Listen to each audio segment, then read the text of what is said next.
کولای ما جواب راکړئ په واتساپ حل مې کړ نسو کولای نه والله که چا پلار دی تا جواب درکړي د تا کته او پورته خبره د تجاوز د بله خبره نه لري تجاوز ده بالکل تجاوز کلک صاحب کې پاتې په دې مال کلک صاحب کې پاتې د قوای مرکز مړی مرلېګلی وای دی ته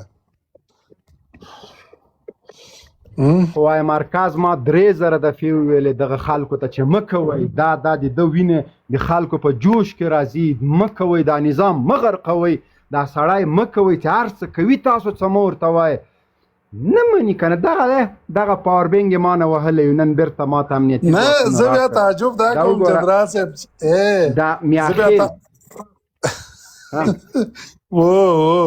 زه بیا تعجب په دې کوم جنرال صاحب چې دوی دومره پاستا مختصي و فرونرو کې ګرځېدل عمر د هګاوانو خو غرو کې د غرو ته وخېږي تاسو ویلي چې ما د کوهای هندوکش هستم تاسو خو په فرونرو کې ګرځېدئ هغه راته ما ته 20 ورځې مخکې امنیتي ځواکونو احوال راکړی چې موبایلو سره د ډېر فکر کوه چې سړی را روان ده نو ما بیا ډېر موبایل ګرځم مالزا سے دا پاور بانک جنرال صاحب مال پاور بانک خو د خیر د پټ کړی کې موبایل پټ کړی وای فالوورز هم پټول دا ډیر څه غل مخلوق ده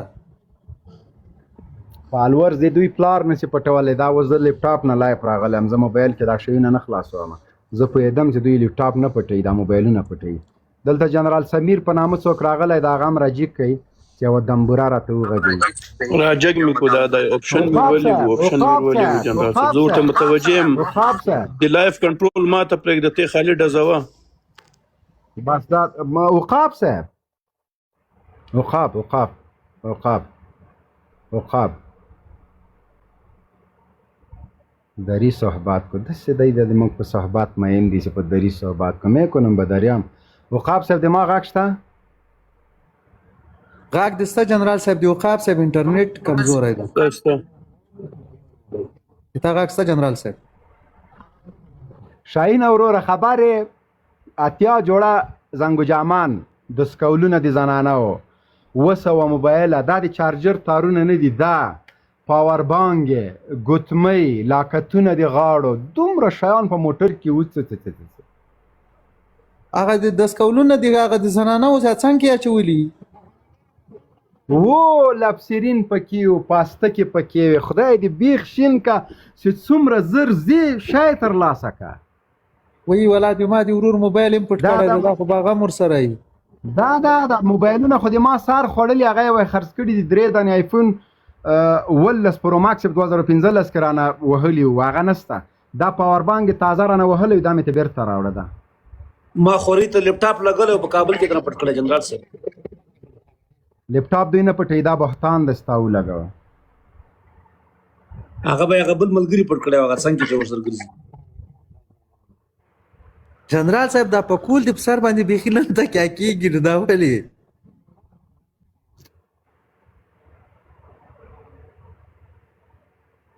ها په کول ما بیچاره مال ته پاتې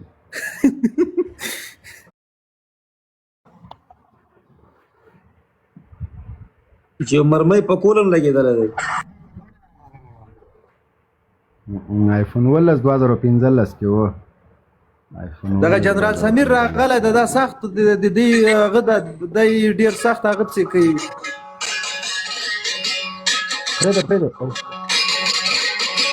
امک د جگرت نفس امک د جگرت ملاق دیم امک د جگرت نفس پخش کو ماتم از 40 روز ما شما ماتم داریم د جگرت ملاق دیم نکو زنگ جامنه پیدا سلام مورګان نه درلوده هغه خلک چې تاسو د زنانه او کالی وراچول هغوی مورګان نه درلودله هغه خلک چې په زرګونو په زندانونو کې اچولي وو 10 کاله قیدونه مو پیشتلي وو هغوی مایندې او خویندې نه درلودلې هغه خلک چې د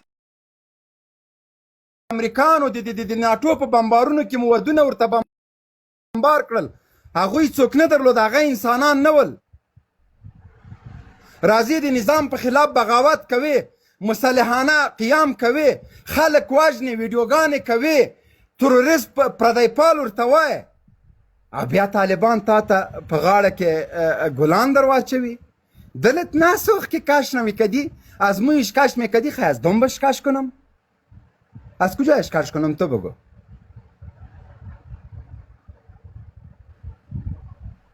باز 10 دفعه ما برات گفتم که من طرفدار از این نیستم. من صبح پشتش خیرات میکنم، باز هزارها نفر فاتحه خوانیش میکنم، جنازهش میکنیم. ما شریک بودم در این دوزیاقتش، در این پدرنالتیاقتش شریک بودم. نه از پاکول بشه نشانی دستش که بر خود آوردیم. دلت نسوخت؟ سوخت. چی کنم؟ خودکشی کنم؟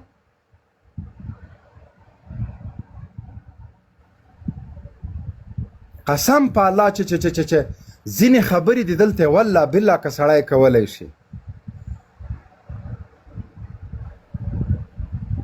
لاس 15 وارې د کوشش د ما د وژلو کړی ده. نر غوندې درته په میدان کې یم پټ سوی نه یم. ولاکه مې یا خپل ګارد زیات کړی یا مې خپل مساله کسان زیات کړي. دا فدا ورور ته معلوم ده. دغسې شرشاره ګرځم. مرګ په یوه ورځ ده. مرا که کشت از همی هر جای ما که کش میکنه کش کنه، زیر موتر کنه، د گو پرتا. ما د قصیش نیستم بکشه. از همی هر جای ما که کش میکنه کش کنه. از ریشم کش میکنه، از بروتم کش میکنه، از گوشم کش میکنه، د جسدم شاش میکنه کنه. هیچی معنا داره. از کجایش کش کنی و از مویش کش. ساعته لایف وکړه. راغلم چې دلته شپونکی صاحب یا خفه نسي یا بل ورور ملګري راسي، دوی به بحث سره وکړي. بیا که په دې بحث کې تاسو سره زنانه راځي، که هر څوک راځي یا بد اخلاقي و هغه خپل چوکاټ نه مه تېرېږئ. هر چا سره بحث کوئ. مخالف سره داسې بحث کوئ چې په دلایلو کې هغه پړ کوي. خیر ده تا ته د یو دوه کنځلې وکړي، تا ته د توهین وکړي، خو دا د تا توهین نه ده. مونږ که دغه مخالفین په خپل زړه پورې رانږدې نه کړو، بیا مونږ د خلیفه صاحب د مسیر لارویان نه یو. بیا مونږ د خپل شیخ صاحب د مسیر لارویان نه یو. نن چې فهیم دلته مونږ او تاسو سره ناست ده، دا فهیم که مونږ رټلی وای دا به زمونږ مخالف. نن به مونږ د توپک خولې ته تړلی یو. که دغلته نور رونه دغه مونږ تهوین کو، تحقیر کو، باور په خدای وکړه چې زما قاري سا ته ننواتې کړي دي. عذر مې ورته کړی چې خیر ده قاري صاحب مه کوه نور. دا د وطن ده، دا د هیواد ده. ولې زه قاري سا نه ډارېږم؟ ولاکه زه له خپل ځان نه په افغانستان کې بل ښکرور وګورم.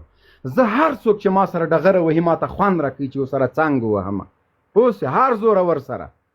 خو دا خوند نه کوي. خپل مونږ کبر همیش خراب کړي. که د ورور مو ښه کاروبار بل ورور یې پښه وهي، که د بل ورور مو ښایسته زوی یا بل ورور مونږ او تاسو که تعامل د خلکو یو د بل ښایسته باغونه اره نه کړل، پرې نه کړل. دغه زه چې د تاسو مخکې ناست یم زما غواګانو ته ستنې ور نه کړلې. ولې؟ اخو بېګناه حیوان ده. بیا وروره زما او ستا په ګډه که زه ښه ومه ته به م ښه یې، که ته ښه. قسم خدای داسې نخرې ما سره شوي دی. شنې ونې 4,000 ونې مې کېنولې دي. شپونکی صاحب چې راغللې په والله ما 14 افغانۍ پې ولګولې. هرې ونې ما نه د ورځې 2 روپۍ افغانۍ مصرف غوښته. زه چې بندي سوم چې راغلم نیمایي نه زیات ونې نسته. دا مې په سړکو ایښې وې، دا مې د خلکو ته په کوڅو کې ایښې وې. ته 14 لکه روپۍ چې ما په ځان مصرف کړی وای څه شی پې نه کېده. نو زما حوصله، زما همت، زما هر څه خو دا خو تا تباه و برباد که. اوس چې په هغه لار ځم هغه لارې نه کرکه راځي. په هغه لار کې چې څوک ګورم هغه نه مې کرکه راځي. په هر سړي شکیم زما د دغه لارې ونې به ده مات کړي. په خدای که د لوګر ولایت ښاروالي 4,000 ونې ایښې ما کېښودلې. اوس که تاسو پرېښې وای ټول جای به تک شي نو اوبه ما ورکولې، خدمت یې ما کوه، ساتم ما. داسې خلک مې ولیدل چې د کور دروازې مخکې مې یو متره خواته ورته ونې ایښي. سهار چې رالم ونې همالته پرتې. ما ته یې ګوره د ما د کور مخکې بیا ونې کېنه د مالخا صاحب نېږدم. همداسې ترې لاړم خپلې ونې مې ټولې کړې بل جي کې مې کېښودې. دا خو زه پې پیسې ورکوم. فرض مثال زه 40 جربه باغ نه دغلته اوس شپونکی صاحب 2,500 جربه مځکه مال حکومت نه نیولې په قرارداد باندې. دا اوس په یو حالت کې د 15 کاله بعد به دا داسې وي ته به ما ته وایې چې غالې، ته به ما ته وایې چې مردګه وې. ما چې کوم ټیکټار اخیستی قسم په خدای ما سره پیسې نه وې. پرون یې راباندې عریضه کړې مال ورور پیسې در کوم زه له بندیخانې خوسې سولمه. ټیکټار ما پاس به ته مال ولاکه یې در کړم چې اسمان ته خیز کې پیسې دې در کوم که عریضه را باندې کار شی کې نو زه لګیا یم سبا به راته وایي دا ټیکټار دې له کومه که. بیا ته ولې ته ما سره څه حساب لرې؟ دا یې ما غلا کړی، ما واده وکړه، ته راجیګ سوی، دومره پیسې دي له کومه کړې چې واده دي یتیمانو ته به دې ورکړی. و مور دګه تا کوم یتیم ته ورکړی؟ ته راسه زما د کور ژوند وګوره، که د یو عادي عسکر په اندازه ژوند نه و، زما خوراک هغسې نه و، لاړې راته وکړه، زما لباس وګوره، زما موټر وګوره، زما کار وګوره او زما عواید وګوره، لاړې بیا راته وکړه. تا څومره یتیمانو ته ډوډۍ ورکړې؟ ته څه خبر یې؟ ما د فارم عواید چیرته ځي؟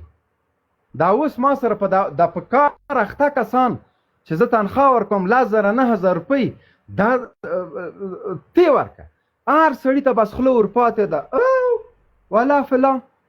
نو زه دا هیله مې دا ده چې دغه تښتېدلی جنرال هم دلته موږ سره ناست ده، بعده خبره رسېده، مخکې موږ دا خبرې کوو، خو راځئ چې موږ حقیقتونه درک کړو. دا اوس سکندر یو ټویټ کړی، ټول پسې راخته دي چې ولا وروره کومه خبره یې غلط کړی ده، کومه خبر اوس د تا د ما په برید او څه زه دومره پرېږدم که دومره یې پرېږدم؟ ته زما په فکر او زما په دماغو کار وکړه، زما په عقیدې کار وکړه، زما په بچي کار وکړه، لکه څنګه چې دیموکراسۍ د ما په بچي کار کړی. نن شاهرخ خان پیژني، صحابي نه پیژني، نن درمندر پیژني، رسول الله نه پیژني، نن سینما او د فلمي اداکارانو بچي ورته معلوم دي، زما د صحابه او بچي د پیغمبر صلی الله علیه وسلم پلار نه ده ورته معلوم، د هغه بچي نه دي ورته معلوم، د هغه وصي نه دي ورته معلوم. نن د اسلام له تاریخ نه خبر ده، نن په دې نه ده خبر چې کربلا کې څه شوي دي، مګرم پوتین پیژني، ټرمپ پیژني، د امریکا د سینما لوبغاړي پیژني، د کرکټ او د فوټبال سټار پیژني. دا خو زما او ستا د معدې کرختۍ ده چې ما د ملت ته کار نه ده کړی. څنګه زما بچی امیتاب بچن پیژني، خالد بن ولید نه پیژني، زما بچی د رسول الله پلار نه پیژني صلی الله علیه وسلم، مګرم بګوان پیژني، هغه جماعت نه پیژني، مندر پیژني، هغه د پلار لونګۍ او شامله احمد شاه نه پیژني، خپل له جهادي تاریخ نه ده خبر، مګرم د هندوستان او د روسیې د فلمو سټارونه ورته معلوم دي. دا ما او تا قسم په خدای موږ نه به رب سوال کوي، پوښتنه به کوي، موږ به له ګریوانو نیول کېږو. نن دغه اختیار زما او ستا په لاس کې ده، دغه صلاحیت مو په لاس کې ده، 5 کسان موږ ته کینی، موږ غیر له دې چې تخریب وکړو، غیر له دې چې یو د بل لاس ته ګریوان واچو. زما بچی سبا له تا نه شپونکی صاحب پوښتنه کوي، تا د صحابه او تاریخ نه ده ورته ویلی، تا زمینه نه ده ورته برابره کړې، تا د افغانانو تاریخ نه ده ورته ویلی، تا د حج او د عمرې مراسم نه دي ورته ویلي، تا د مانځه آداب نه دي ورښودلي، تا د جومات آداب نه دي ورښودلي. هغه دې ته مجبور شوی چې هندي سریالونه وګوري، هغه دې ته مجبور شوی چې ترکي سریالونه وګوري، هغه ته کفارو زمینه دا برابر کړې چې مازغې ورومینځي، هغه په دې زمینه ورته برابر شوی چې د افغانستان له ژوند نه د اروپا عیش او عشرت ځان ته اختیار کړي، هلته لاړ چې خپل ژوند وکړي. مقصر خو ما او تا یو، پوښتنه خو به له ما او تا نه کېږي، پوښتنه خو به زموږ د منبر له علماو نه کېږي، پوښتنه خو به زموږ له واکمنانو نه کېږي. هغوی په کوم هنر خپل دین مونږ ته رسوي؟ زما لرې کلي کونړ او نورستان ته، هغه د هرات یو لرې کلي ته هغه خپل زهریلا مواد رسولی دي، او ما او تا د کابل په ښار کې نشو کولی چې یو افغان بچی په دې پوه کړو چې دغه حجاب کړې نجلۍ ستا خور ده، دته پرچې او لمبرونه مه اچوه، دغه ستا مور ده، دغه ستا لور ده، مه کوه. حضرت علی کرم الله وجهه وایي چې زنا قرض ده. نن زنا چاته ګناه نه ښکاري، شراب چاته ګناه نه ښکاري. نن به ولې د کابل په روغتونونو کې د ټابلیټکې او د اپینو د لاسه نشیان پراته وو؟ نن به ولې موږ هر کفر ته غاړه ایښې وه؟ نن به ولې موږ په ډالرو په پیسو باندې ایمانونه خرڅول؟ که مو خپل د هېواد اقتصاد برابر کړی وای، خپل قدرونه مو ساتلی وای، جنګ مو نه وای کړی، ولې به په موږ باندې هر چا اشغالونه کوه؟ السلام علیکم ورحمت الله وبرکاته.